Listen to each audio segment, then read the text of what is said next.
Coming to you every week from no place in particular, this is the Forever Road Podcast featuring Bosco. He's a music lover, a historian, and a connoisseur of the obscure. Find us on some great platforms like iHeart and Spotify, and even more as we keep growing. Now, pointed down that Forever Road are your hosts. Here is Mr. Worldwide, Will Craig, and Bosco.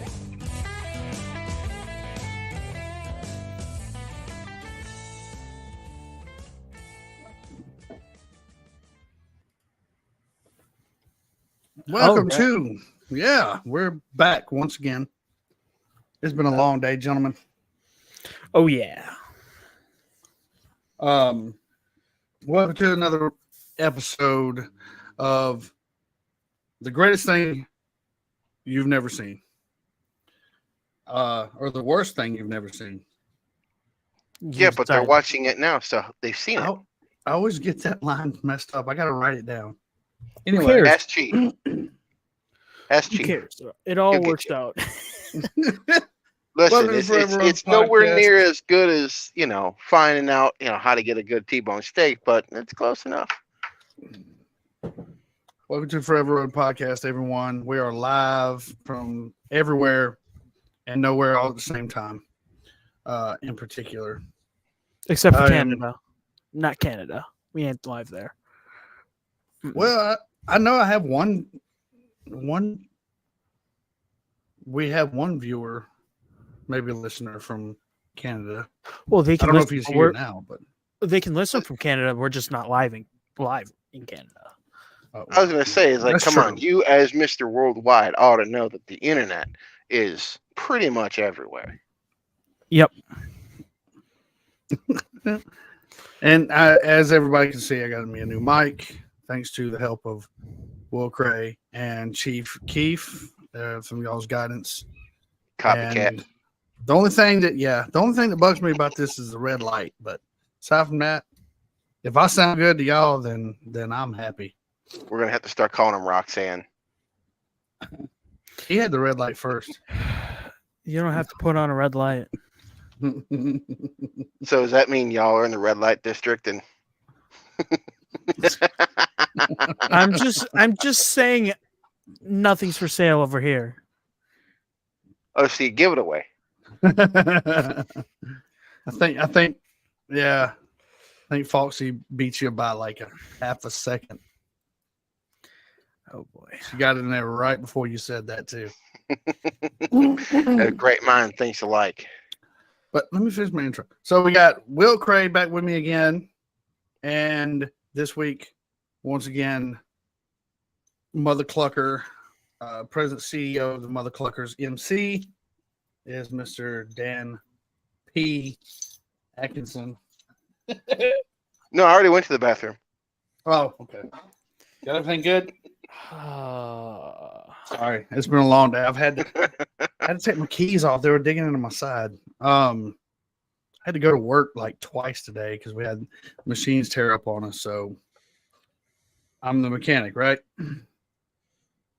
Let me angle my screen back so I can actually read stuff. There we go. Uh-oh. Right? Oh boy. At least you play one on TV. There We gotta get Dan the laptop somehow. Yeah. Thanks, Joe. So, guess neither one of you done your homework. I watched both videos. I listened to some Hank music, so does that work? I guess it counts. It counts. I cut the grass and listened to stuff, so does that count? Yeah. So today's episode, let's see, season 2, episode 12, Forever Road Podcast. Can't believe we're in season 2, and I have been all over the analytics, just looking back and forth at different things, and so far on YouTube, I mean, I'm impressed. I didn't ever think that we'd hit the numbers that we were hitting. But I am very, for all the listeners out there, I got more listeners than we do viewers. But either way, thank y'all very We're much. happy to have you here regardless. It's pretty freaking cool. Yeah. Yeah, man. Like, you stick around after I open my mouth? Yeah. Y'all are just nuts, just like we are. And we appreciate that about you. Yep. We're all here because we're not all there. Crazy. I was crazy once. Once. They Will, put me in you a have room. you have it right there in your name, Will Cray. You're Cray Cray. What is the last name? Where's that come from? Cray. Crayfish? I wish I knew. I know it's on my dad's side, and I think it's Northern European, somewhere up there. Oh God, what is that thing from John Bronco, where your last name is what you do? I mean, that's what I guess. But nah, I don't know. It's a family name. I mean, One may say it's a family tradition. speaking of family tradition, now that you said that, I found out, at least through my research anyway on my end, that Hank Williams Sr.'s grandmother was an Autry. Is mean- your Autry or It's one of the bifidus. It's actually spelled Autrey, but from what I understand in the research, it's we're all the same family. So is that like the spelling equivalent of the pinky up for class? I'm not sure what you mean in there, but okay. you know when you're drinking a drink, you have the pinky up for fancy. Yeah.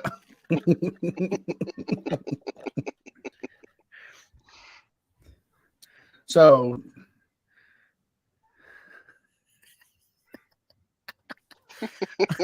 wow. Foxy says, "Well, her maiden name is Kennedy, and she always thought some man would get shot near her." And then, Damn it, baby. hopefully that doesn't happen. That would be I hope not. brain shattering. Ugh. Don't listen. Just don't lose your head over it, okay? Right. What, too soon? Or have worms in your brain. So today's episode. My friends will tell me. Wow. It's so It's a very matter of gray fact. matter.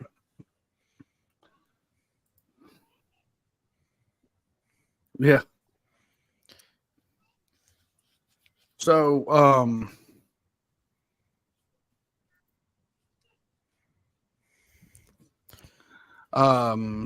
today's episode, like we said, is going to be about Hank Williams Jr. and a little bit about his family history, and because he had a birthday last week, he is 75. He's still kicking?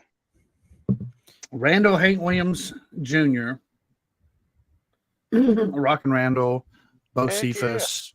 I think he's got another identity, Thunderhead Hawkins. I'll explain that as we go along. But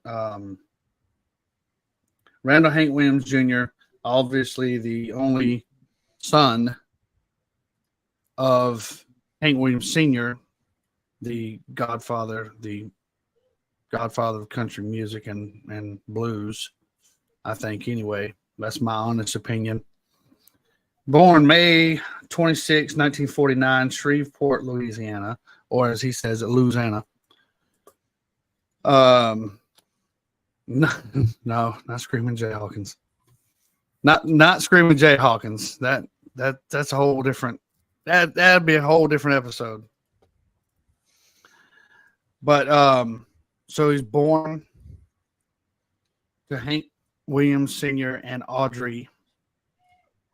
And there's not a whole lot that that I found on his early life. I mean, I know a little bit just from listening to interviews and all that. There's a little bit here and there about how Hank grew up, but not, like where he went to school and all the other things. But I do know that he was launched into a musical career very early on. So everybody knows, Hank Williams Sr. passes away on January 1st, 1953. Lead poisoning. Something like Well, that. lead poisoning. Where'd you hear that from? January bullet. 1st, 1953. Didn't Was it he? January 1st? Didn't he hit the forever sleep button? No. It's No. Okay. No. Okay, He, then I was mistaken. Hey, there's Turtle. On his opening line. Turtle, congratulations. I hope everything came out okay. So it was January 1st, 1953. Everybody knows Hank Williams Sr. as, Your Cold, Cold Heart. There's a whole list of songs that Hank Sr. put out and a few of them, I'm So Lonesome I Could Cry, to me is one of the best ones he ever did. Y'all have any Hank Sr. favorites or anything like that? For songs, you're saying? Or Yeah, like any songs that you... I personally really like Dinosaur. It's just... No, Hank Sr. Oh, Senior. Shoot. Yeah. No, I have not really listened to any Hank Sr. songs. Hank Jr., on the other hand, I have listened to. Oh, yeah. That's called me half listening. Well, it depends. I mean, I could go with the 1993 movie that introduced me to So Lonesome I Could Cry, or there's Grand Theft Auto San Andreas that, you listen to the country song and country station and you could hear, hey, Wow. good looking. Well, I mean, to me, like I said, I'm So Lonesome I Could Cry.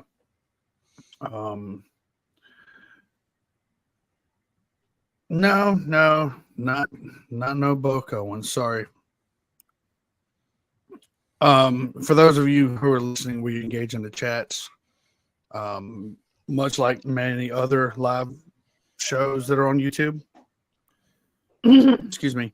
And so whenever we call out somebody's name, that's what we're more likely referring to. Yeah, I don't think Hank ever had a tiger by the tail. No. I wouldn't mind doing a Buck Owens episode. We'd have to blend that kind of. I relate Buck Owens to kind of like what's his name? Dwight Yoakam. They're Yep. along the same, Well, yeah, one influenced the other.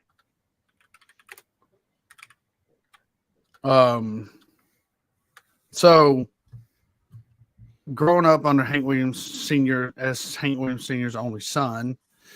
Now, if you go back and listen to the other episode that I did on Hank Sr., then you'll hear us talk about Hank Sr. having a stepdaughter. And there was another little girl that was born right before Hank passed away, or it was right after. Yeah, it was right after Hank passed away. And they had to do the, yeah, it was Rusty Cage. You're right. But so there's actually, Lucinda Williams and Hank Jr. that were raised together. And then there was Jet Williams, now known as Jet Williams. She was a product of a little side project that Hank Jr. had, or Hank Williams Sr. had. Activities. Yeah. So, Just go for I'm extra gonna know. credit. Yeah. Boy, Extra credit to the gene pool. man. But so she came out later, and I ain't going to get into the weeds as far as the legalities, this, that, and the other. But there's a little girl, Jet Williams, and you look at her, and if you look at pictures of Hank Sr. from back in the day, there's no denying that's his youngin'. So, y'all got to excuse me. I just got done eating, so I'm trying not to, 29, right? When he passed? Yep. Senior passed away of a result of mixing alcohol with medicine. Yeah, don't do that. Let that be a cautionary tale.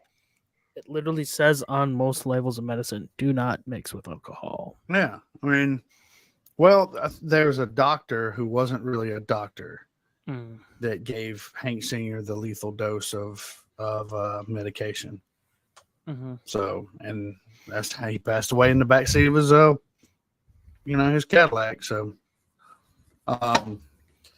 Hank Sr. had suffered. He had back issues. I think spinal bifida, to be honest with you. Was it spinal or anal? One of the my bifidas. back is broke. Where? Spinal. I mean, if you watch some of the other videos of Hank Sr., if you kind of thumb, you'll kind of see where he's kind of hunched over, So what do they call that? Anybody in the chats know?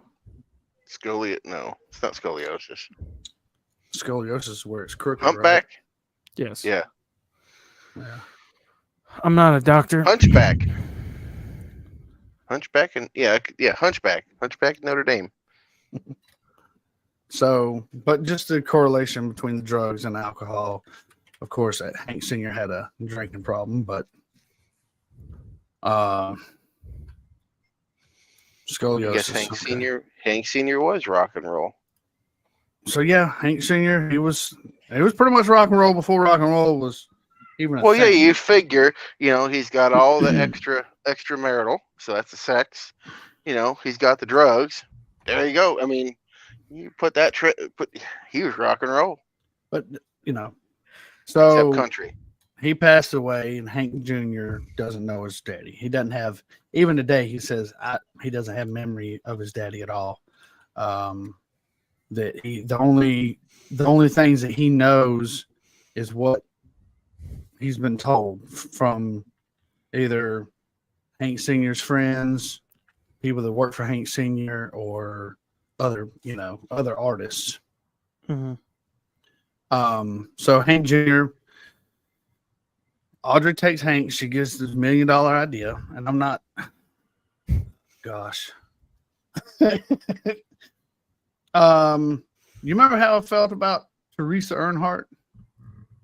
Yep. The more I learned about Audrey, the more I'm like, yeah, dude, it's about the same. Oh, I wonder. I genuinely go ahead. Sorry, go ahead, Will. Oh, speaking about Earnhardt, did you hear that DEI might be kicking back up? Oh yeah. I think him and Tony Stewart rumors are him and Tony Stewart are going to band together. I don't know. I kind of heard it from Kelly that might not be a thing. Well, I don't know. You never know. Then again, since right now people tell you everything that's happening before it happens. Right now, the 8 car is running under Rowdy Bush or Kyle Bush, however anybody wants to call him. Everybody's calling him Rowdy. I don't know. I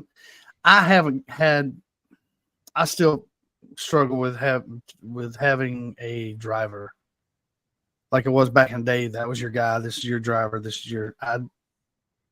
I'm so far gone. I'm so far lost out of it that I'm like, I'll keep up with Dale Jr. and what he's doing, but aside from that, and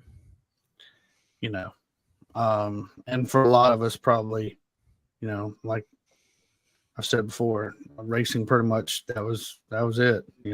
Richard Petty's not running anymore. Of course, he's probably about as old as Hank Jr.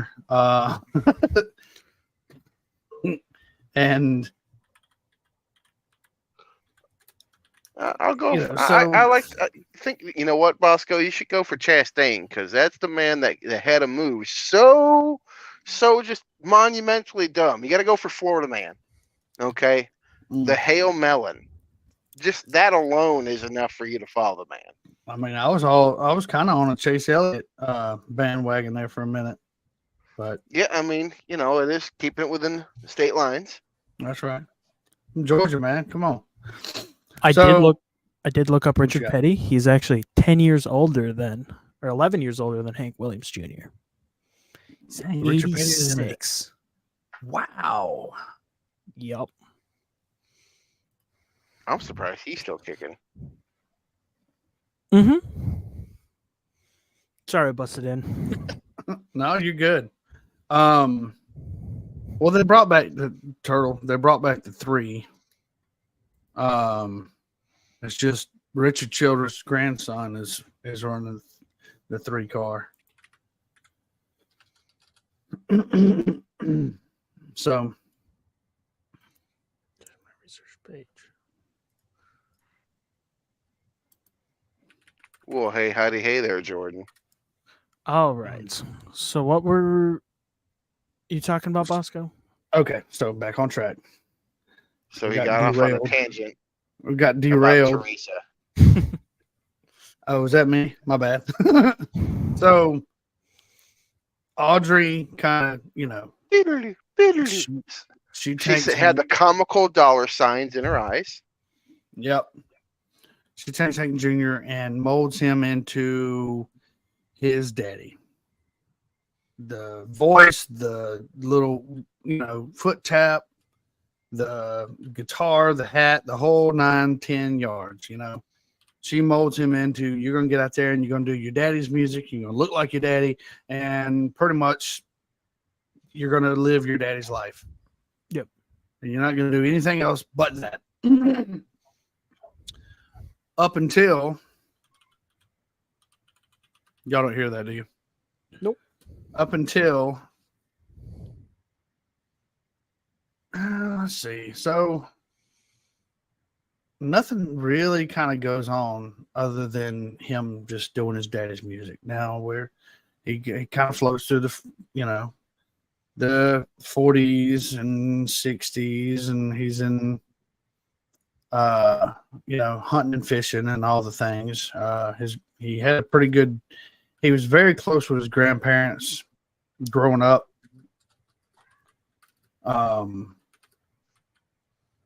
And he was very, outdoors, hunting, fishing, things like that.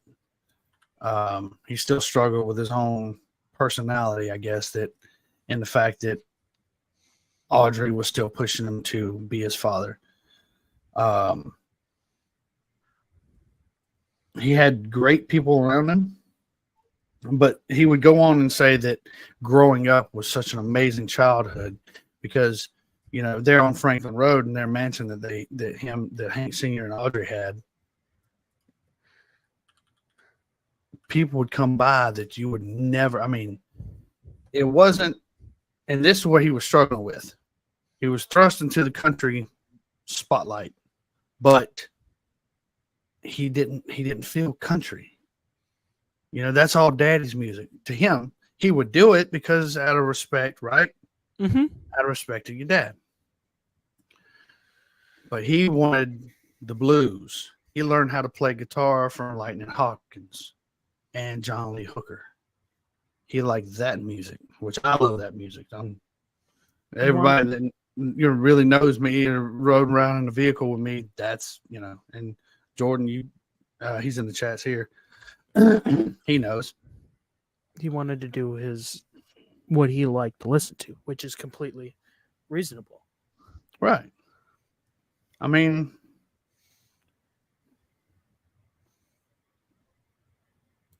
Let's see. What is he saying? Oh, thank you, man. So Hank, like I said, he goes on to say that growing up, it was like in his living room would be Jerry Lee Lewis, Elvis Presley, Fats Domino. I don't know if I'm talking above everybody's head. If you don't know who these guys are, I Promise you. Go look them up. Fats Domino, Blueberry Hill, playing the piano. Everybody knows who Elvis was, and even later on, Hank Jr. would say, he was later on in life, he was hanging out with the Allman Brothers Band, the Marshall Tucker Band, and Waylon Jennings. He really wasn't hanging out with Elvis. Thank God. Those are his words. So, but yeah, right? I mean, there it goes. So, he is taught how to play piano. He is taught how to play. I think I can pull up the list. He can, and not a lot of people know this as well, that Hank Sr. was the same way. There was a lot of instruments that Hank Sr. played. But, he was guitar. He had his band to play the other instruments, but he could play the other instruments. Hank Jr., I've seen Hank Jr. twice live in concert. And he would jump around on stage. If you find any live videos out there on YouTube, you can see Hank Jr. playing the fiddle, getting behind the drum kit, picking a bass guitar, playing, electric guitar, playing acoustic, obviously, playing piano. Did I already say piano? He learned how to play piano also through Jerry Lee Lewis. Jerry Lewis was Lee Lewis, sorry. Not to be confused with Jerry Lewis, the comedian. But he had all these people come around his house all the time because these artists would go to Nashville and then they'd go down and record and then swing by Audrey and Hank's house because these guys loved Hank Sr. and everything Hank Sr. did. Yes, they kicked Hank Sr. out of the Grand Ole Opry, but he laid the groundwork. Hank Sr. in my book was one of the original. He was the original outlaw. Mm-hmm. Well, matter of fact, Jordan Simmons, he's in the chats right there. He and I did that episode. That's my oldest boy, y'all, everybody. And thank you for everybody. Thank you for watching us and being in the chats. But so as he grows older, he gets around this guy, Merle Kilgore, and who was a songwriter in Nashville and who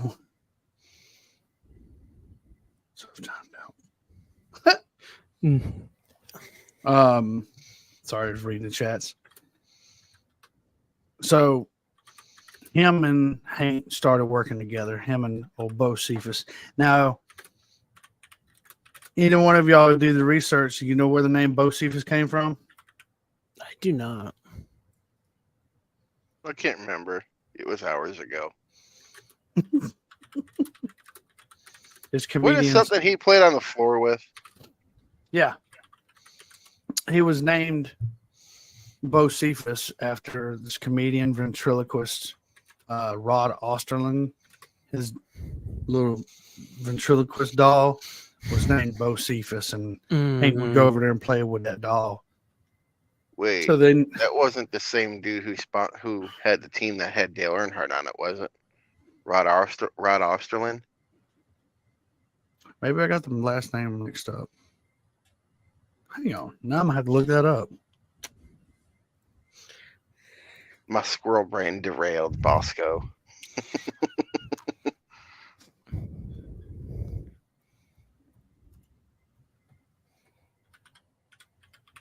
Let's see.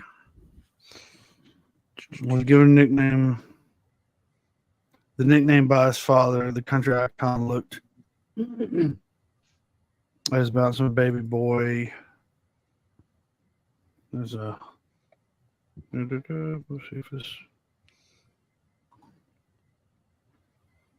instead of eliciting oohs and ahs, he decided Uncanny resemblance.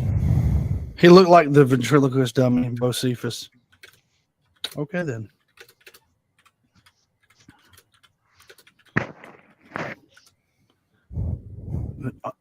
Hank Sr. would often close out his radio shows by issuing a hidden message to his son. Don't worry, Bocephus, I'm coming home. Man.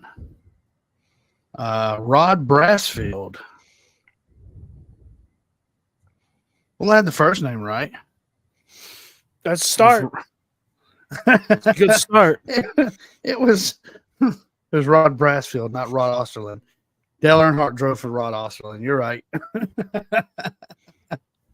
And we lost Dan. So He's back. nope, there he is. Oh, I'm here. I just had to sneeze. Um, No one needed to sneeze. No one needed to see that. so later on in the late 60s and early 70s, he's actually getting into where he's trying to figure out his own image, his own way.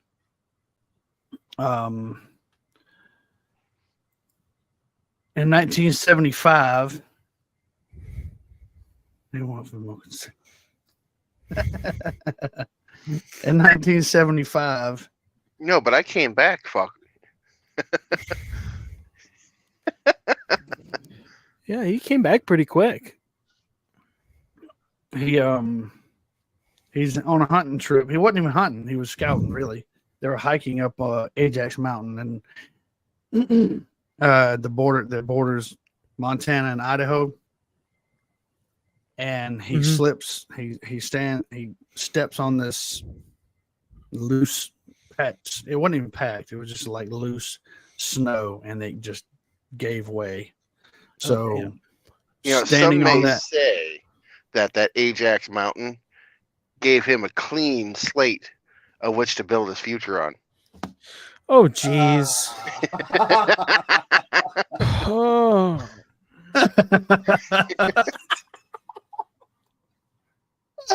Wow.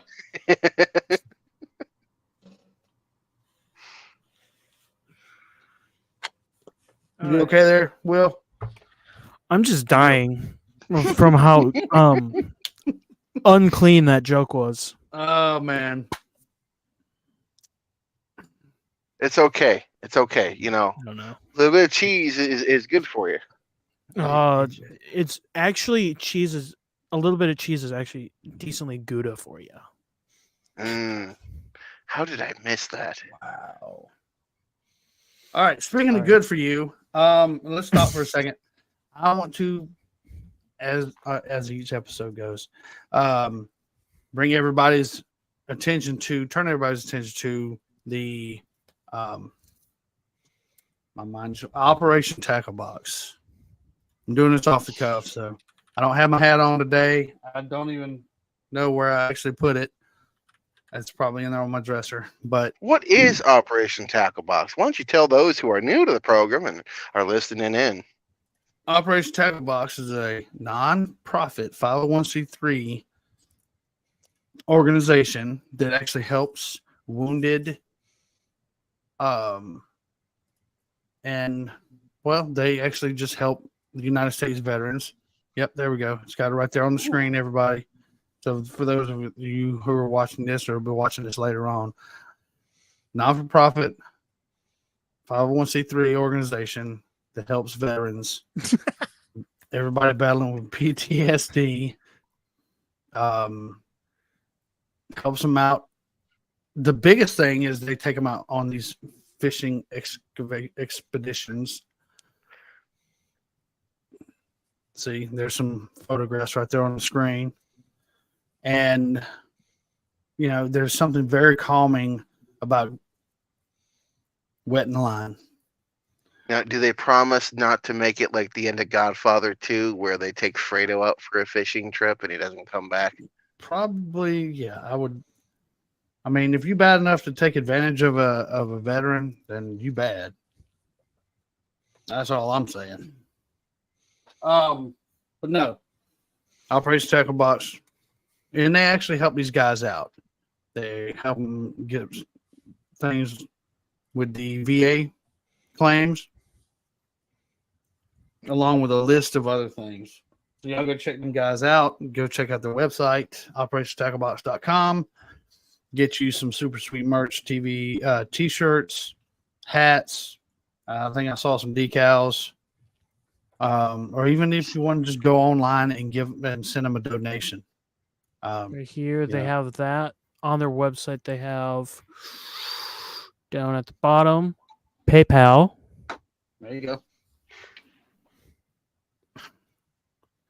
Or if you want to email them. If everybody knows a veteran in some way, in one way or another, or maybe just you knew a veteran that is no longer with us. Everybody knows that these things happen. I'm not saying it's a great thing. I'm just saying that it's it does happen. But yeah, check those guys out. They don't pay me for this sponsorship, but as long as I'm doing this podcast, and unless they send me, a message saying, "Hey man, we don't need your help," then I will, up until that point, I will keep on. So I'm very grateful to know Brother Turtle. I think he's involved with them. He's gone out there and he knows these people personally. So y'all go check those people out. And OperationTackleBox.com. They're on Facebook and Instagram. Check them out. Show them some love. I'll show these veterans some love as well. They do a lot of good. So, I mean, and even still, I don't know how it is to go out there with this company, but, fishing is very therapeutic. So, anyway, that's that. I had to get that taken care of before I forgot. So 1975, Hank Jr. is on this scouting. They're looking for goats, I believe. And he steps on this snow, and it gives way, and he shoots 500 feet down the side of this mountain. And it basically, That's a long ways down. Wrecked him. Damn near killed him. Yeah. Damn. Oh my god. So he what was it? From what he tells. A big old boulder stopped him. Yep. He just basically hits head first into a big boulder. So it busted his skull, both sides of his face. I think he lost one of his eyes, popped out of socket. Real gruesome sight. He said first thing he does is looks at his hands because, when you're playing music, if you ain't got these working, guess what? You're out of a job, so to speak. Well, I'm just glad that he didn't wind up like a Bill Cosby character and, started saying Obi KB. Wow. Right. Mush mouth. So what kept him alive was him. They said that my vision. I gotta check my hands. Exactly, right? Priorities.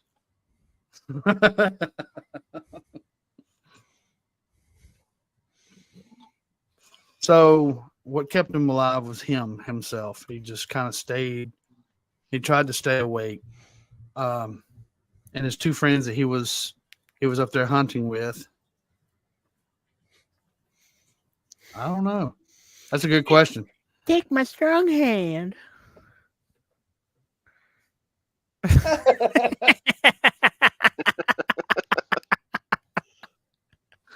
Oh man. Sorry. So he grabs his eyeball like this and he's like, it's kind of like this. Oh jeez. Enhance. So as he's up there, he's kind of going in and out of consciousness. I know the dude's name, but it's kind of weird to say it because it's a really odd name. And I don't know if I want to say it with this crowd, but anyway. Oh, come on. Give us some credit. His name is Dick Willie. He is up there in the mountains with. I'm waiting for it. So Well, there were two dicks up there one day. Well, one had to leave, and the other one stayed around to talk to him. yeah.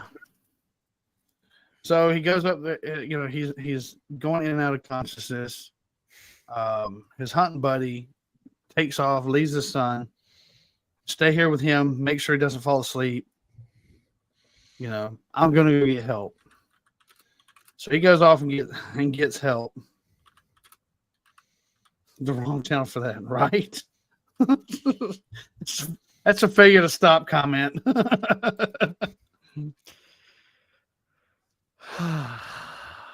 So he runs off to go get help.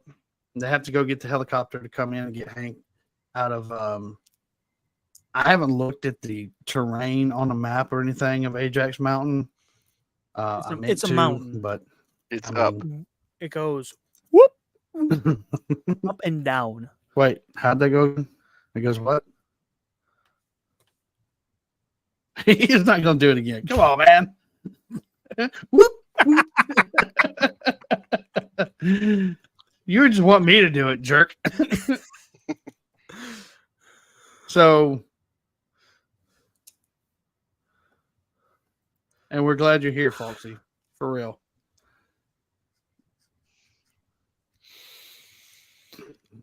So he goes to go get help. They fly the helicopter in, but he can't be life flighted out right there. They have to grab him, the paramedics and everybody. I think this is 1975, so paramedic, if y'all know anything about EMS, like I do. Emergency. Think of the show Emergency. And that's the level he could get. Was that out back in 70? Yeah. Was It it? was like 7, yeah. Because Oh. the show, they had the brand new Dodge out when they changed the body style, which I believe was 1972. So if you Yeah, I think think the so. TV show Emergency and the level of care that they gave in that program, well, there you go. Now you have an understanding of what they were able to do. It wasn't great, but it was better than nothing. Right. Well, I mean, EMS has definitely improved over the years, and I know that for a fact. My mom's, mom's a paramedic, and just things have changed since she has been a paramedic. So a lot of, especially the emergency side, the EMS first responder side, has changed in a big way.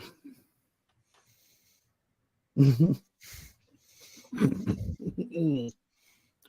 guess, yeah. So,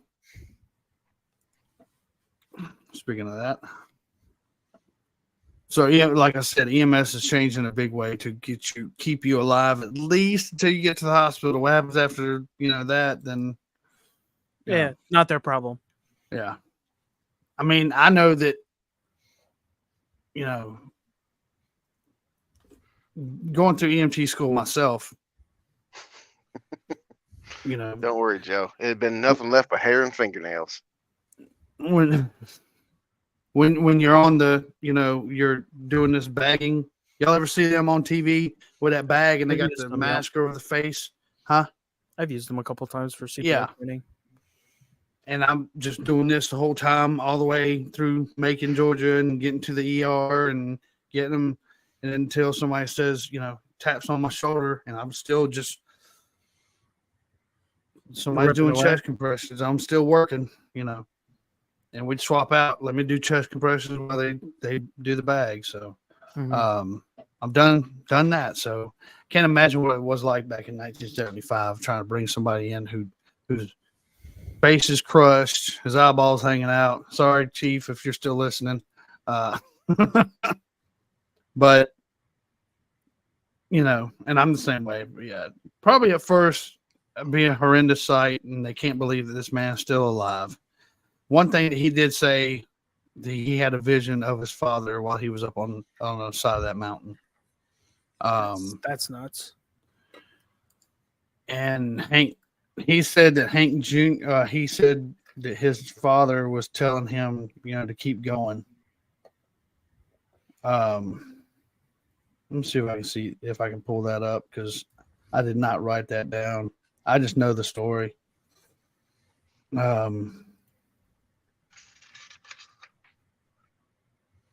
Yeah, do it from memory while you're looking it up.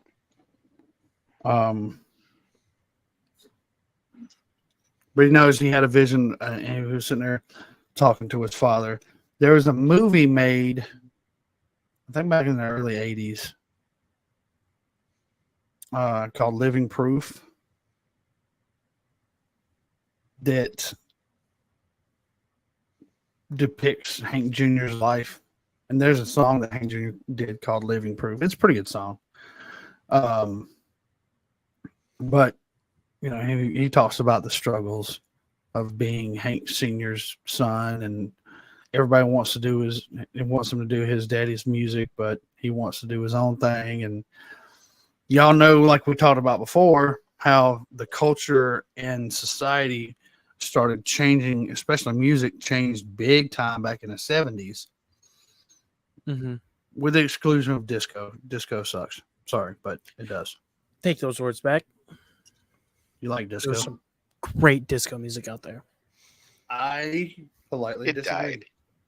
It died a fiery death, which it deserved. But there's some great disco songs. I blame the EPA for disco.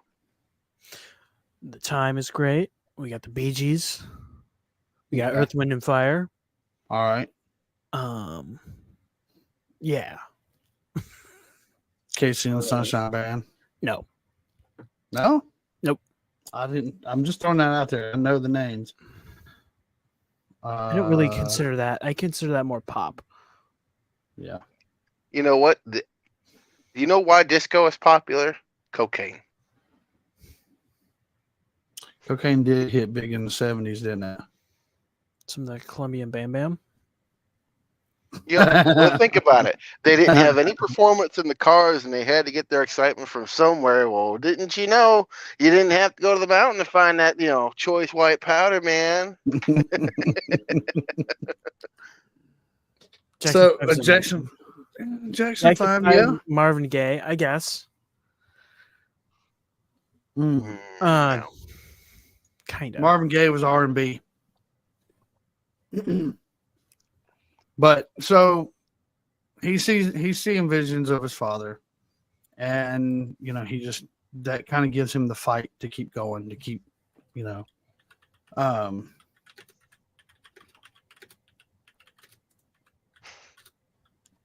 I can't, let's see, literally type nowhere. But we can move on to Hank stuff. Yep. So then he reinvents himself. He wakes up in the hospital. I don't know how long he was out, but they had to do facial reconstructive surgery on him. And he had 17 surgeries. Mm-hmm. That was to reconstruct his face and his skull. And then he had to relearn how to walk, talk, sing, basically relearn how to do everything. And because of that singing, I think because of the accident, his voice dropped an octave or two, didn't it? It changed. That wouldn't surprise me. I know a lot of singers, whenever they wreck their vocal cords, anything happens with their voice or anything, they audibly sound different afterwards, and they basically have to relearn everything. Okay, Yeah, you're getting me off track too. Listen, it's Um, not that hard to get this group off track. but So also, I mean, little less effort there, bud. yeah. And then one thing also is because of all the surgeries, he's scarred up all over his face. Yep. So he had to. He's like, yeah, I got to hide all these scars. So he grew his beard out and threw sunglasses on. Called it good. Yep. Wore the sunglasses, the beard. Matter of fact, he says in the song, "My name is Bo Cephas."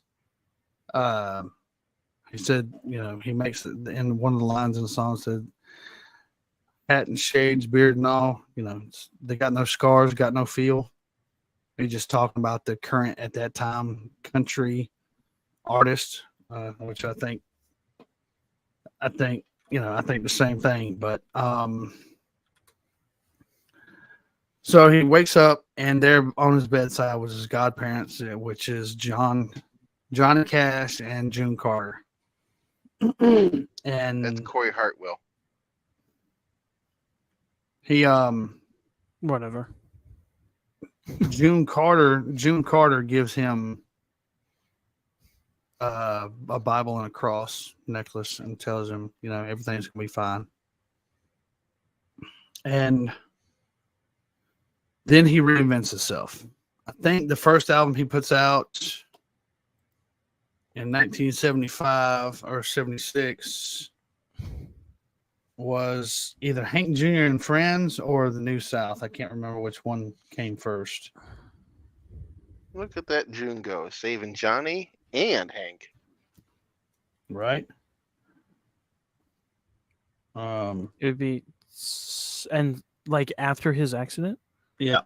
it was One Night Stands in the New South. Okay. I can't remember when Hank Jr. and Friends was released, but that's a very good album. He has a lot of people in that album with him. So he kind of starts rediscovering himself. He starts to now, and unfortunately, 3 months later, his mom Audrey would pass away. So he's dealing with healing, trying to learn how to walk, sing.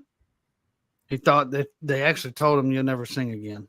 In the hospital, "You'll never sing again." So you might as well give that up. Sometimes I feel like some of those doctors say that just to put it in their mind that I need to get to that point. I need to be better. I need to get there. And it's like a proving that doctor wrong. That's what I feel like sometimes they do that. Do you know what I mean? Oh yeah, I know exactly what you mean. Because when I got hurt working at the prison, and Jake and probably Jordan can attest to this, that I had to relearn how to walk because I'd hurt my lower back so bad that like my left leg, I had no use out of it. I was hobbling. Yeah, when I wrecked my knees, both times I had to relearn how to walk, and that was not fun. So, hang on. Boop. So when did he move to Arlen? Who? Hank. Oh Lord. Wrong Hank, dude. Oh man, all my research is just completely out the window. Emma, Bobby. You forgot to put the junior on it. Yeah, man. Not Hank Williams Jr., not Hank Hill. It's the other. Not saying that Hank wasn't cool too, but Hank Hill just sitting there with his beer. God dang it, Bobby. Yep. So he starts hanging around a little bit more around Greg Allman, the Marshall Tucker Band, Waylon Jennings, and he comes back out with this Rock and Randall persona. And I think that probably gave him enough fire to really push and help heal himself so that he would come out stronger and better than he was before. That's kind of my take on it. I don't know, but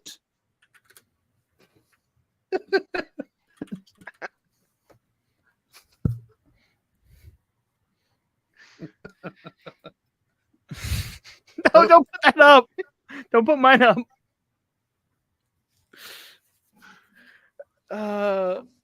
Foxy's killing us tonight. So I don't know you. So then, so he reinvents himself. He's this Rock and Randall. Of course, everybody hates it. Well, you're supposed to do your daddy's music. I mean, they literally booed him off Do the your stage. Yeah, whatever you want to do. Yeah. Come on. How dare Guys, you sing the music that you want to sing? You know, I don't get it. You know, with the exception of pop music, I think they put those people in a box and they say, okay, this is what you're going to do. And then they get stuck in that. But much like, I think it was the being around Waylon, which we've talked about him lightly before, and just that outlaw country music movement that Waylon kicked off. And just that I want to do my stuff now. I've had enough, and with respect, I had nothing. And he says, nothing against Nashville, nothing against the Grand Ole Opry, but I'm going to do mine. This is me. I'm, I want to do rock and roll, and he wants to do, so he starts hanging out with Greg Allman, gets that influence of Southern rock and, John Lee Hooker and the Delta blues and all that. So he starts infusing that in with his own personal writings. So now we have Bo Cephas, and he smokes the charts all throughout the 80s. Unfortunately, the man's been married 3 times. Mm-hmm. Not the only thing he smoked. I have a long list of Hank Jr. favorite songs. Matter of fact, the album that we talked about, New South, there's a song on there. I'm getting better, feeling better. And he talks about the travel. There's a line in there that says, between Macon and Muscle Shoals. And he's talking about traveling between Capricorn Records, recording in downtown Macon, and going up to Muscle Shoals, recording studio where Leonard Skinner and the Allman Brothers Band and everybody else recorded. Mm-hmm. Like I said before, Macon, Georgia was a hot spot for music back in the 70s. So New South album hits, and then he just takes off of there. I don't have the discography in front of me, but I know that in 1980, one of the greatest songs he ever did was "A Country Boy Can't Survive," and we're talking about these albums are hitting. I don't remember what year it was. I think it was 85. He had, let's see, I think 9 albums on the charts at one time. That's a freaking lot. He was working. Yeah. Most. So you figure 1980 is One Country Boy Can't Survive, right? Yeah. You think that? So since some of us weren't alive then, with things being the way they are, would that kind of hit back then, like Richmond, north of Richmond, would hit, like in our more recent timeline? Okay, say that again because I was reading something. Sorry. So, like last year, Richmond, north of Richmond, it just spread like wildfire, right? Right. It hit hard. So you think that's how Country Boy Can't Survive hit? I Because would think things were so. real bad back then too. Yeah, I would think so. I mean, we're talking about the country in this turmoil that it was in. It was 1980. Jimmy Carter was still in office. We had the hostages in Iran. The Ayatollah Yeah. being a real dick. So I had the year wrong. It was 1982. He recorded 9 albums. He created and recorded 9 albums on the country charts simultaneously. His career album sales are more than 70 million worldwide. Current album, It's About Time, at least it's from this article here. This article shows 2016. So that's a little bit behind. I entered. It's About Time entered the country chart at number 2. His highest peak since 1990. His newest album, more recent, is Rich White Honky Blues. It's about.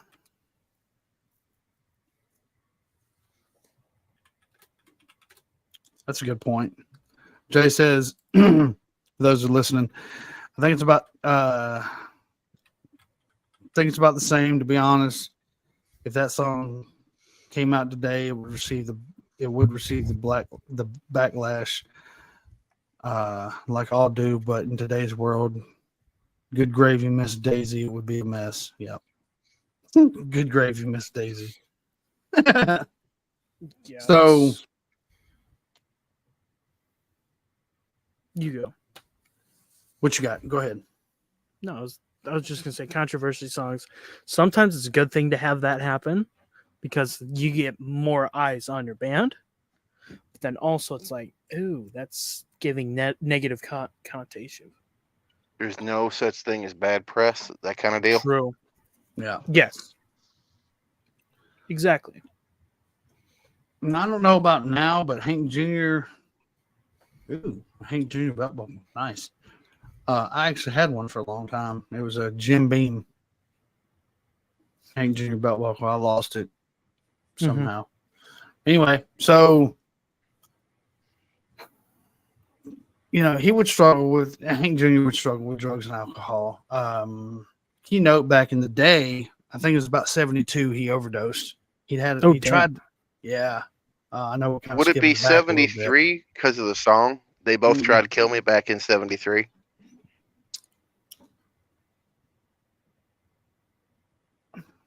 Or is that more of a? It just sounded better. I think it was just a song. Now Hank said it was 72. Okay. I'm going based off the song.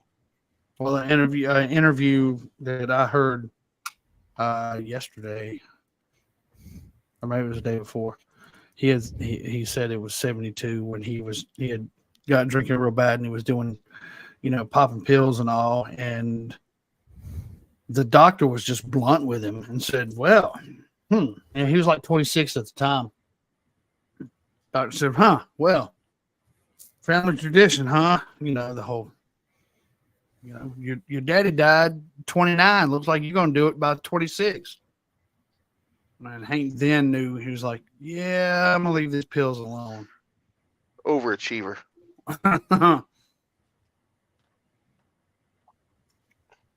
So, I mean, that kind of puts you in perspective. When a doctor looks at you and says, "You're going to die." Yep. If you don't stop. And I saw an interview with Hank back in the 80s. This is a couple weeks ago that I saw this one. And he says, they talk about his hunting and fishing. He says, if you don't have a hobby, and if you drinking and doing, pills and all, you're going to die. Which, Hank still battled up until, I don't know when it all happened, but Hank still battled with alcoholism. I think if you're an alcoholic, it's a lifelong struggle. Even when you are sober, it's still a struggle. Mm-hmm. And just putting, we'll put that out there till the end, but with so he cleans himself up as far as the pills, at least mixing that with drinking anyway.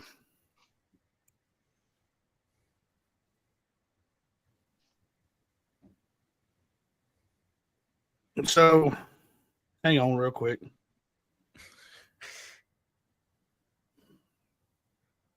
Okay. I had to send a message to somebody.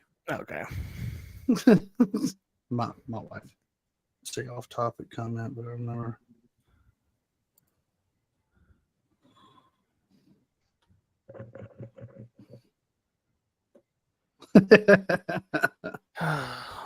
So, yeah, what's your favorite Hank Jr. song? Dan, you go first. Give me a minute here. I gotta think. Oh, Someone okay, else then go. I'll go. I'm not much of a country guy, but Dinosaur is pretty freaking good. Just the way it goes. Just it's kind of a nostalgic song in Yeah. a way. Do you know what I mean? Yeah.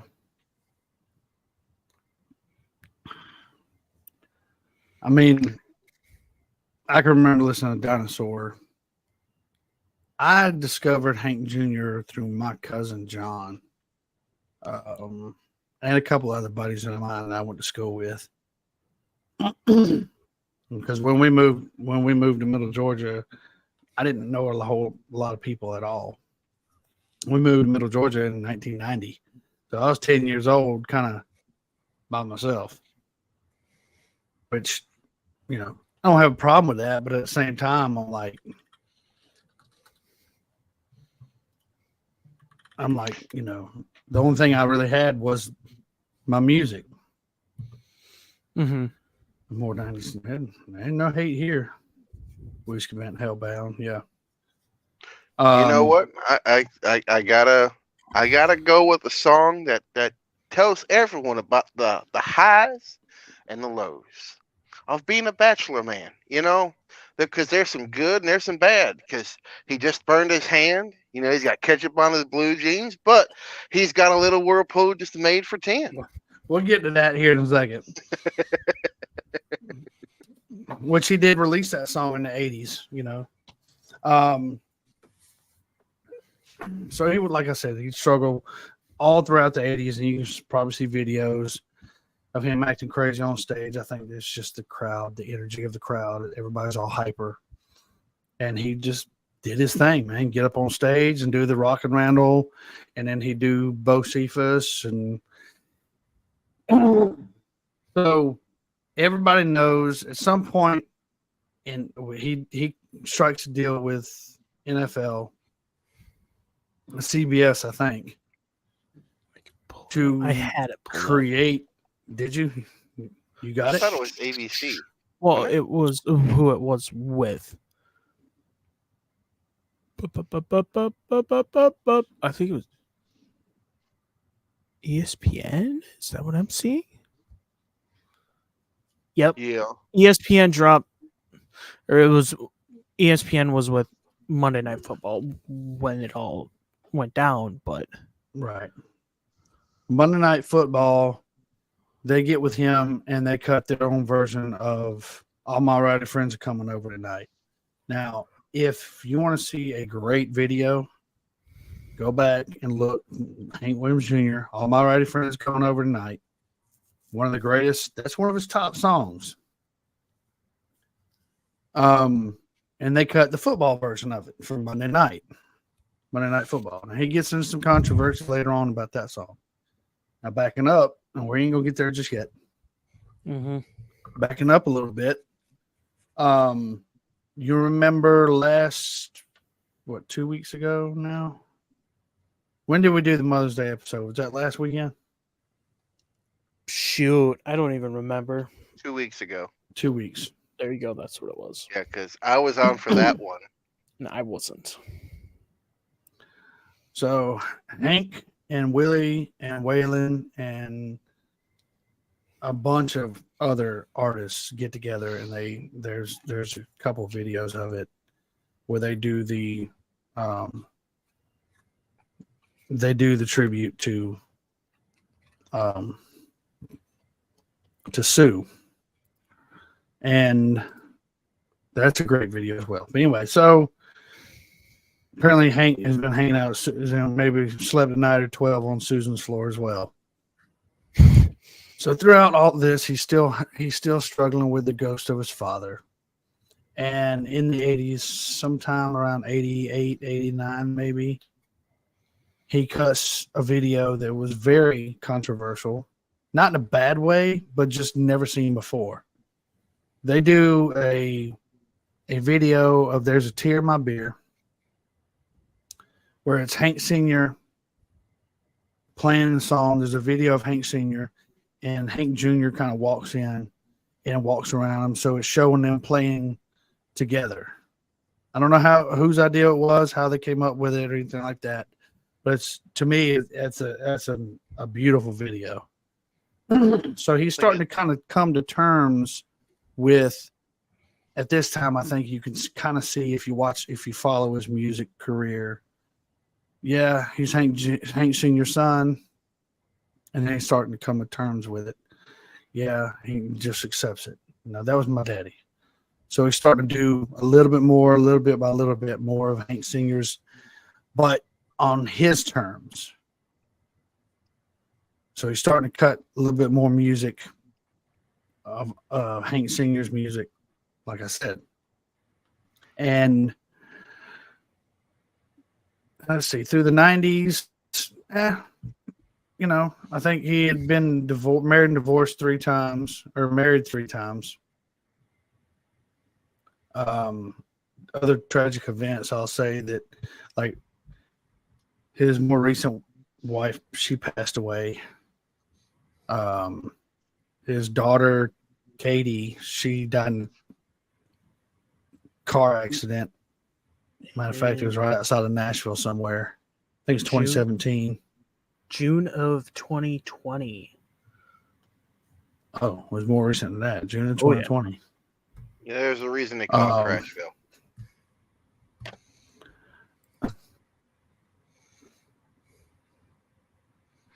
So I'm curious, what timeline did he find that all his rowdy friends had settled down? Probably in the 80s. Because it was like everybody had slowed down a lot. Even Waylon Jennings, he was, like you said in the song, staying home and loving Jesse. He would go on to say that, he would try to get Willie Nelson to go hunting and fishing with him. And Willie's like, no, I want to stay here. He's like, Willie wasn't no fun, man. Willie just wanted to hang out and smoke weed. So was this before IRS problem, Willie, or no? It's probably the mid? whole time. That's probably the entire time. It's probably What are taxes? Never heard of them. Taxes? We're no stinking taxes. I pay my taxes. Yes, IRS man. Texas. Yeah. If you're hearing this, Mr. IRS man, I pay my taxes too. You're welcome, everybody who. Anyway, so I go on through and cut, more albums, and his fame would kind of come and go. In 2012, he kind of hit some more controversy. He was always in the circle of politics. Like he always kept, like, there's a lot of other songs, America, The Way I See It. And he would release these songs. He's got some great songs that, well, and I know, like, now probably dated, but like I said, man, A Country Boy Can't Survive. I think that's just a song that just stays true through time, and if somebody has a problem with it, it's like, well, you're bad. We have, you don't have a good taste in music. Me personally, I've met some hardcore hip hop and rap fans that they love Hank Jr. But I think, again, it has a lot to do with the Monday Night Football thing, putting his face out there. So he hit this controversy. He says some things on. Did Dan freeze up? No, I'm here. He died.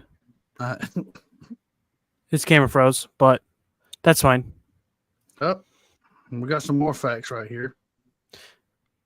No, I'm here. I was just curious to see how much $42 was in 1980.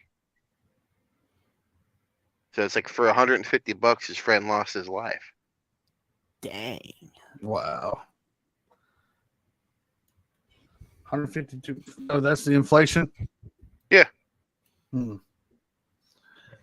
Yeah, I was going to get to that. Connor, in the chats, he says 5 times Entertainer of the Year award. Yeah, we had In a 9 row. albums. In a row. In a row. In a row. That's actually in my notes too. But That's freaking wild. Entertainer of the Year, not Jeez. New Artist of the Year. Entertainer of the Year. Now, I'll say his Thunderhead Hawkins, and dude's 75. He can do whatever he wants to do. He's lived a very good life if you really look at things. But now he's going to cut a newer album that was called Rich White Honky Blues, and he got that from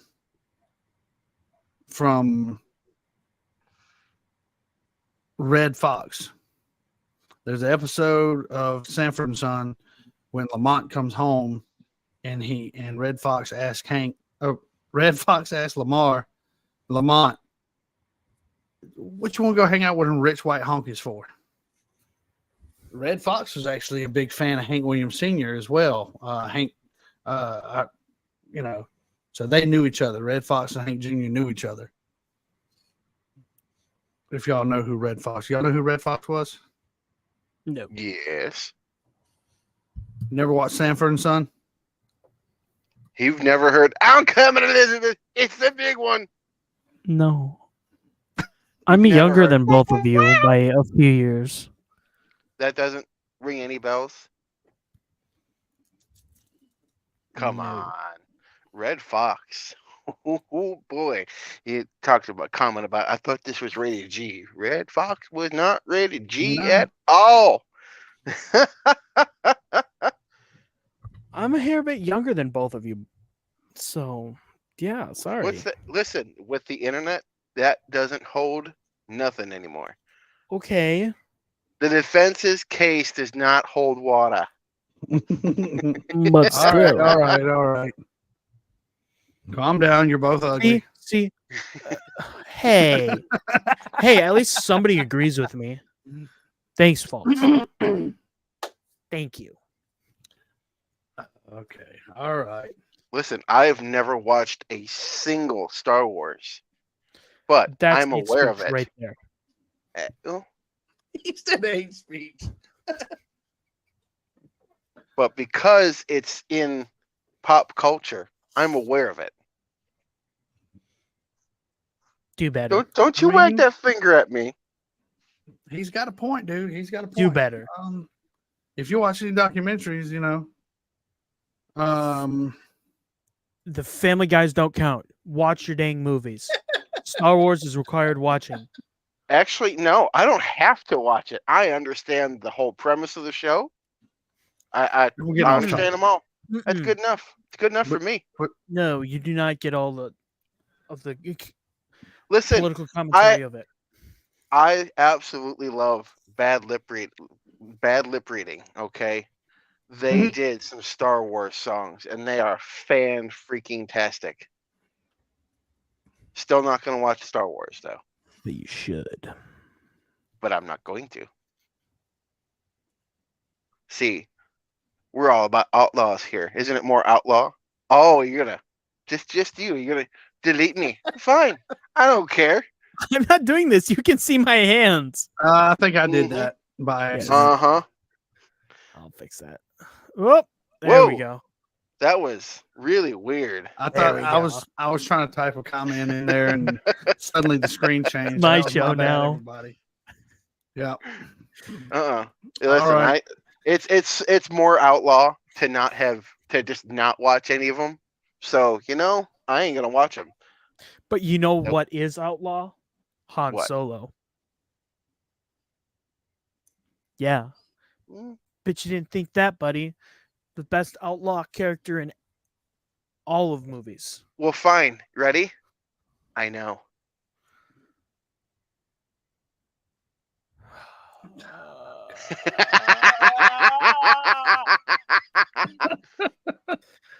All right, we're talking about Hank Jr. here, not space nerds.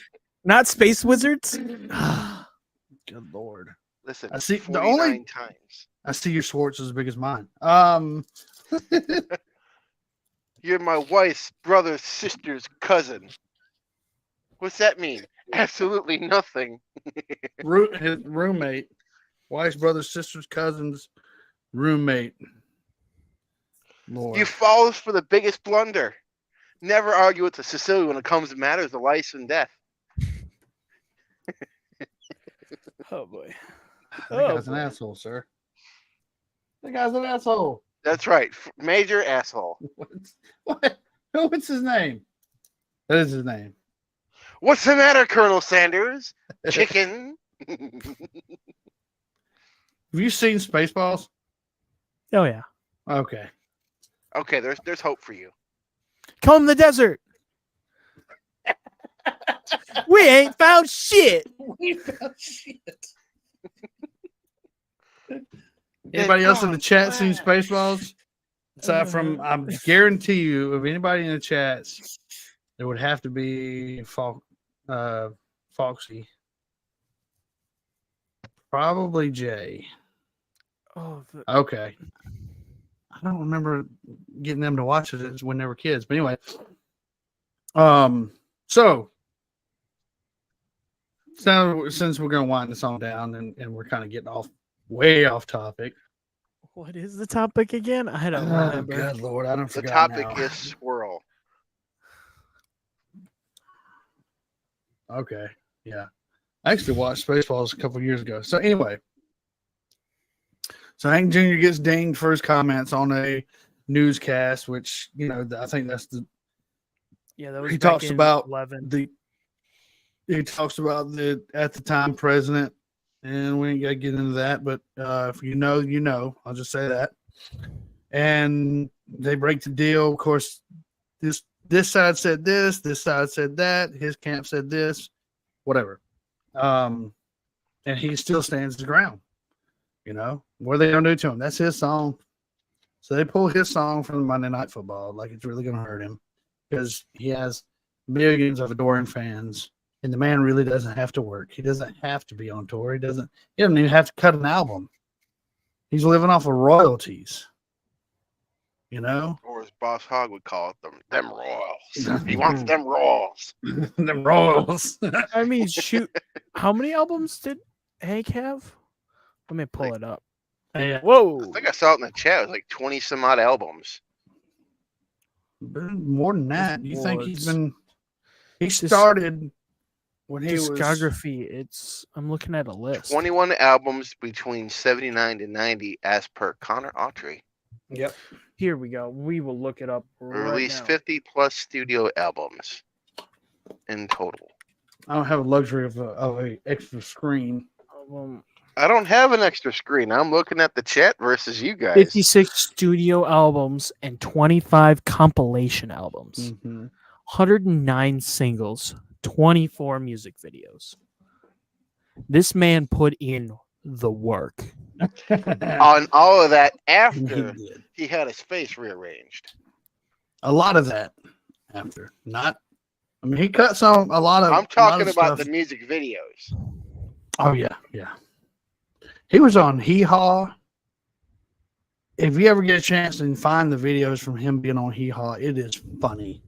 It is really good. He's cut a lot of Southern rock songs that were previously done. He's cut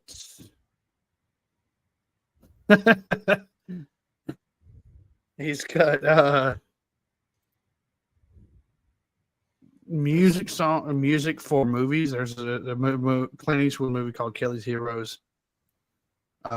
He cut the song "All for the Love of Sunshine" for that movie. His son Hank the Third is an artist in his own right. not going to discredit him. He's kind of taken country and punk rock and all that and kind of twisted it up. I never thought I'd heard that. Punk country. Yeah, and like he said, yep. Also, Hayden Jr. and Friends was cut before the mountain fall. Man, talk about, getting even. Mm-hmm. Mm-hmm. Making that mountain fall. Oh, Lord. Wow. But that's why they pay me the big bucks around here. All the gold and platinum, and he's still raking in, he's still cutting music today. I actually took some time today and listened to a little bit of the his newest album, and it's good stuff. That's where his Thunderhead Hawkins persona kicked off. I think it started with an Elmira Club. I think that's how that came about. Where it's more of the old blues, Lightning Hopkins, Robert Johnson style. So if you go back and listen to Elmira Club, that's a really good album. This one here is the same way. There was another one back in the 90s, and you can watch the videos of Hog Wild. Hank Williams Jr.'s, the album is just called Hog Wild, but the title song, Hog Wild, is really good too. He did a song called Eyes of Waylon, paying tribute to Waylon Jennings. It's a really, really good song as well. Mm-hmm. I highly recommend that one. We can't really play it now because we'll probably get dinged. And oh no, we get dinged again. God. Oh, we need to do another covers give me episode. lyrics and I'll just sing it. Yes, we do. And we're definitely getting dinged for that one.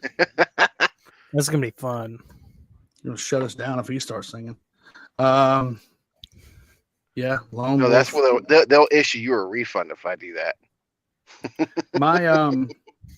My personal favorites of Hank Jr.'s was A Country Boy Can't Survive's got to be my top, and then Hog Wild, Eyes of Waylon.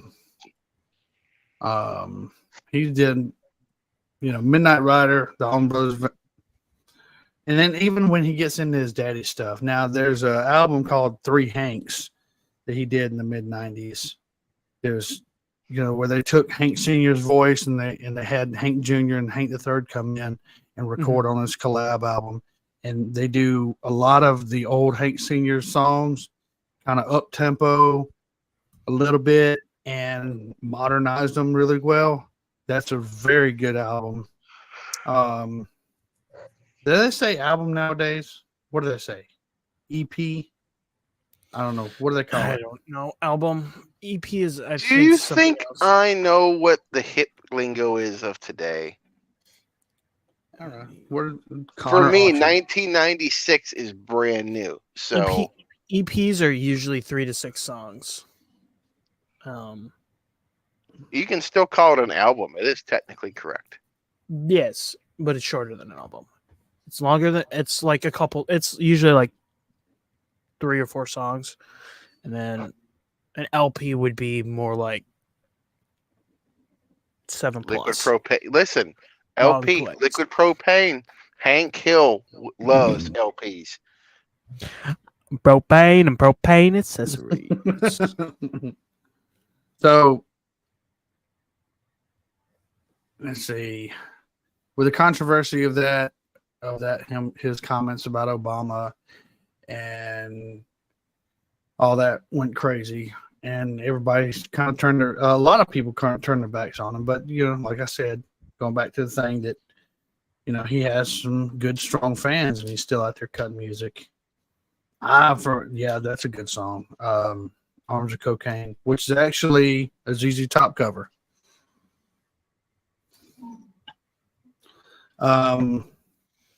Styles Gonna Rattle Again. So let me ask y'all this. Maybe anybody else in the chats. And I know you don't really have a country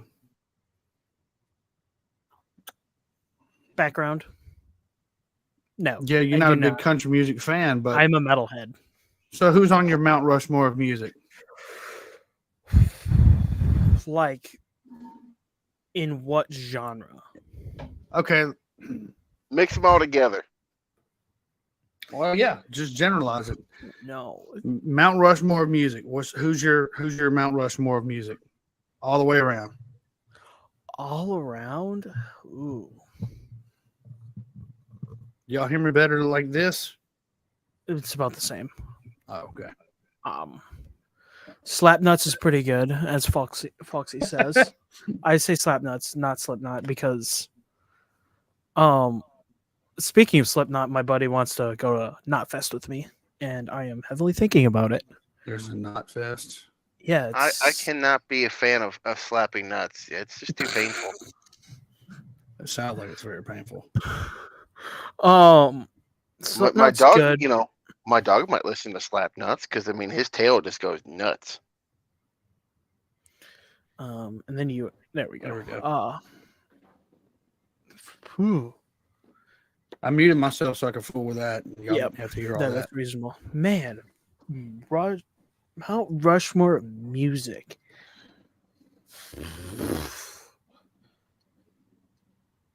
Like right now that I listen to Trivium, which is I have tattoos of them. I don't know if you can't see very good, but See tattoos, but not yeah, it's your sex dungeon doesn't have a whole lot of lighting in it. well, and just where they're positioned, I can't really show it off the camera very well. I can show you this. Well, I'm gonna help you. I'm gonna help you. I'm gonna make it real easy for you. Well. I have 4. I can say 4. I was just thinking and making up excuses when I think about it. Well, see, now listen, I'm gonna make it really easy because all you gotta do is put Dewey Cox up there. He's done it all. Oh, geez. Not Trivium. They're the ones who really got me into metal and music in general. They're metalcore with like thrash influence. Metallica is up there. And then who else? We got to bring it back in time. We got to go. Let's go with AC/DC and the Dead South. Ooh. Wait. I don't know if you guys have heard of them, but Well, I have. We've talked about that. Really good whatchamacallit, bluegrass. Just they are something else. Just yep. I'm not going to do the whistle because then we're going to get copyright struck. Exactly. In Hell I'll Be in Good Company. That is such a good song. And funny enough, the banjo player is a metalhead. But yeah, that's probably my top 4 for now. And the problem is I can't really put 4 at the top. I know I can put 1, my number 1, but that can be only one. That can only be one. All right. Dan, what about you? Yep. Well, I already told you. Dewey Cox. Dewey Cox? That's not a real answer. That's not a real answer. He's not even a real artist. It's just John C. Reilly. Looking like a clown. What do you mean? That was real. I mean, just because he cut his brother in half. Where's Miss Allison? We need her. She's sleeping. Slap you in the back of the head. Bill Monroe. I'll let you. I gotta step. It's a off toss-up screen for a between second. I gotta step Okay. off screen for a second. Something very important. Be right back. Okay. All right. And you give it to me. It's But not in a weird way, not in a weird way. because I said something a little sus there. Yeah. Oh yeah, I picked up on that. So we're just gonna choose to ignore that. But we're going to choose to ignore it by talking about it. Exactly. Because that's how you actually ignore it. You become as loud as possible, and no one notices at all. Because if you're really loud, it's like, oh god, just get away, and no one really listens. Okay, what is your... Okay, give me one band at least to start it off. Or artist. Bill Monroe, Okay. And because then... he is one of the originators of like bluegrass becoming popular and whatnot, and he nice. influenced people like Earl Scruggs. Because you think dueling banjos, that's Lester, it's not Lester Scruggs and Earl Flats, but those are the two that I initially think of when it comes to bluegrass. But Bill Monroe is one of the ones who started it all.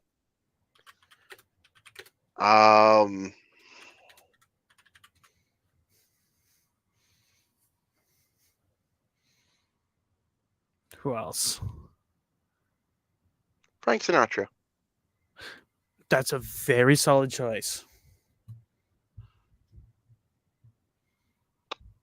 Metallica. That's a great choice. George Strait. Another great choice. Okay, I'm back.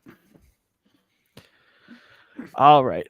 We went over our two top or Mount Rushmores. Bosco, what about you? Yeah, let's get him up to we'll get him up to speed. I said Bill Monroe, Frank Sinatra, Metallica, and George Strait. Damn. Listen, my musical taste is all across the board. over I the get place. Oh yeah. I don't know. Mine, I'd probably have to say, off the top would be Hank Jr., Greg Allman,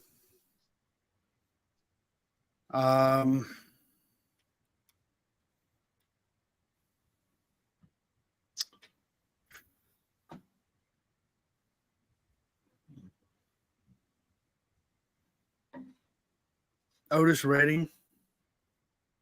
Mm-hmm. How many is on? Is it 4 that's on Mount Rushmore? 4. Yeah, it's 4. Okay, so I need one more.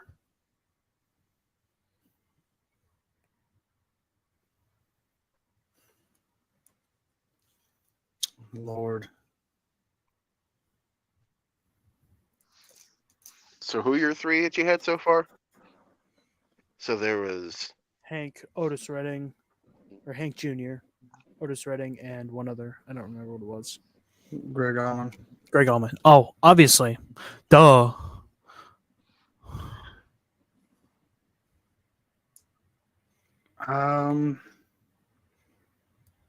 Good Lord, I have like a ton of. I mean, they're just flashing in my mind right now. Like, I would probably, huh? Oh, I was going to say, it seems like all these names are running to keep from hiding. I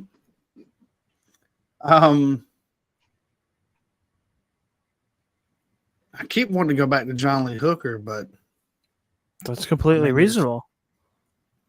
John Lee Hooker. I mean, there's all kind of names. You know, it's like it's that hard. 4th position that's the hardest to find. And I started not to really say Hank Jr. I started to say Hank Williams Sr. because he started the whole thing, you know. But he got his Hank Sr. got his influence from Rufus Payne. But who? Well, this is also more of like a personal list, like that. Your favorite.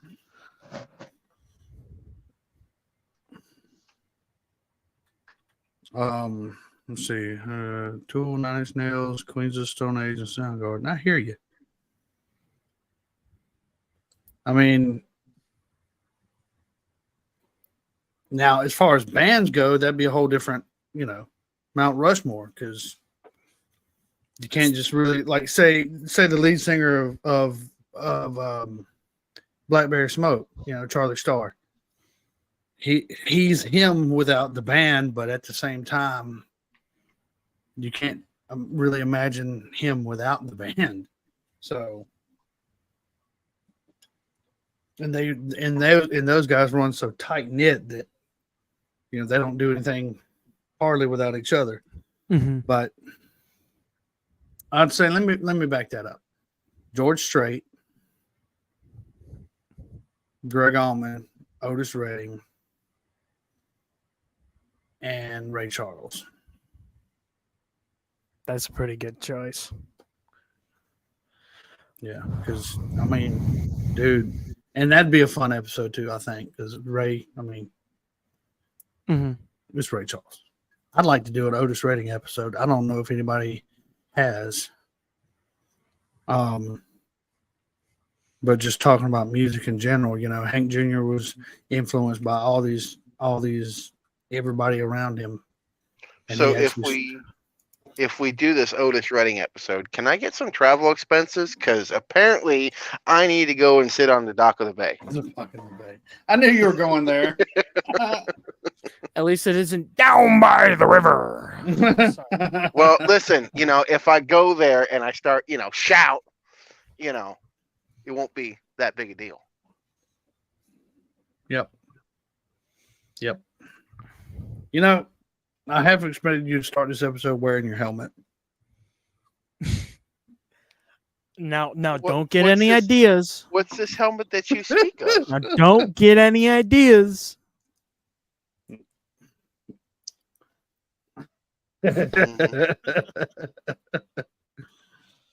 Oh boy. All right. Mm-hmm.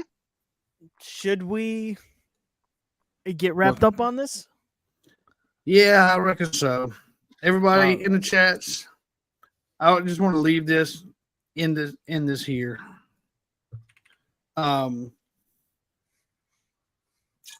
Anybody struggling with addiction or alcoholism, please,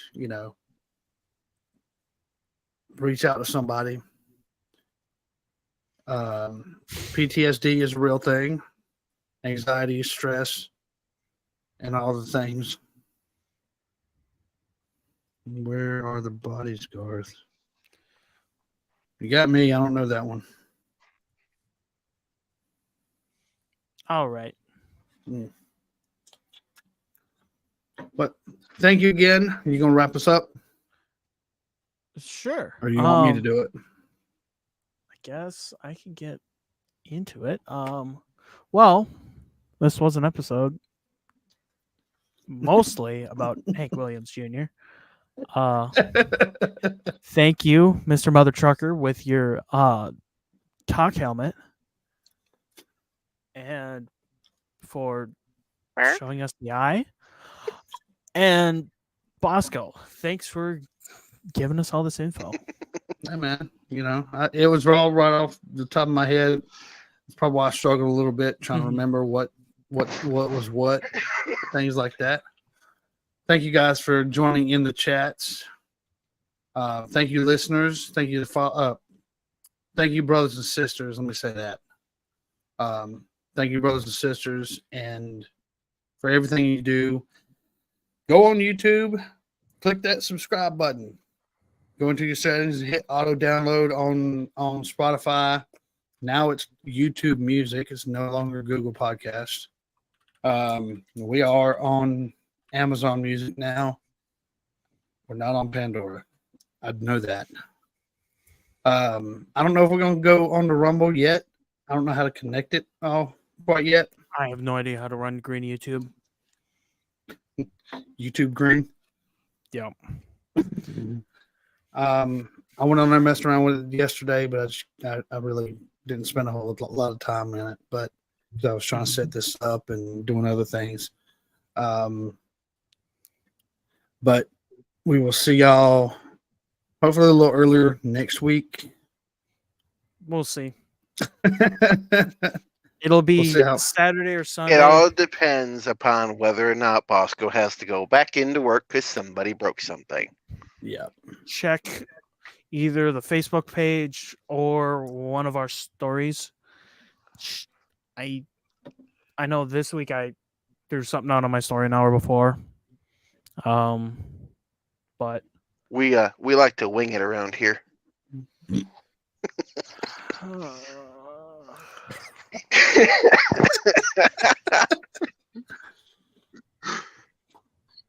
And as always, brothers and sisters, like I say, I love y'all. Peace. Classical. Thanks for riding with us on the Forever Road podcast with Bosco. Hey, you can find and follow us at Instagram and Facebook, or just drop us a line or a question anytime at foreverroadpodcast@gmail.com. See you next time on the Forever Road podcast.